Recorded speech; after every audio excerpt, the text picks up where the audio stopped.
presentation borrows from Sheryl Sandberg's book, Lean In. I think we all know her book is just generally about kind of following your passions proactively instead of remaining passive. And so I took that in my life prior to my Master Naturalist class, and I want to share some of that with you guys.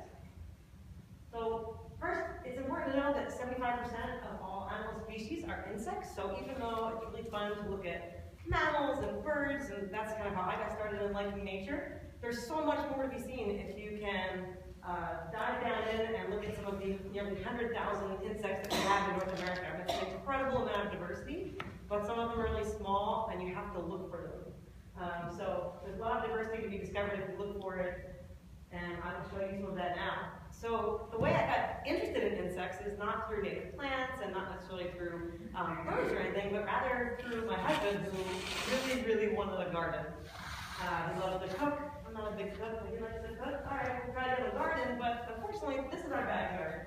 We live in a really small townhome. There is very little sun, as you see, maybe out back behind our fence, but everything else is very shady. So really not much opportunity to grow vegetables for him. So we decided, okay, we'll plant herbs. Everyone can grow herbs. That'll at least help us out with cooking. So we planted parsley as our first herb, and this became my gateway drug into insects and native plants, even though it's not a native plant. As we started picking our parsley, we noticed these little disgusting black bugs in them. You know, you want to rinse it off and you want to eat it, you don't want to have bugs on it. But I was curious, so I leaned in, and I didn't assume it was a bad bug, even though I was apprehensive since it was black. And when I did research of what it was, I found out that it was actually a black swallowtail butterfly. I couldn't believe it. So my husband lost the battle of any herbs in his garden, and now we plant herbs for native insects, but it's been fascinating to watch them and really learn all about them. So we planted some rue. I weaned it a little bit more, and I planted other plants that I knew the black swallowtail liked. I don't actually think parsley or rue is native, but luckily the native insect does can eat them. And so I weaned it, and I found eggs, which is fascinating. You can watch them grow up. They turn black before they were going to hatch.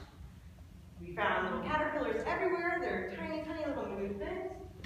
Over time, they've grown into these amazing caterpillars that become beautiful colors. And I sat for probably way too long watching them eat and systematically go through each parsley leaf.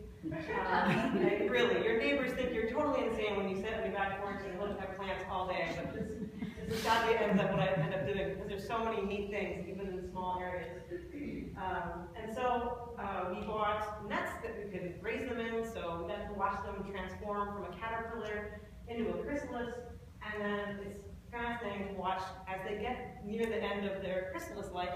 The pattern of the butterfly shows through the chrysalis, so there you can see in a day or so it will come out as the butterfly you saw earlier.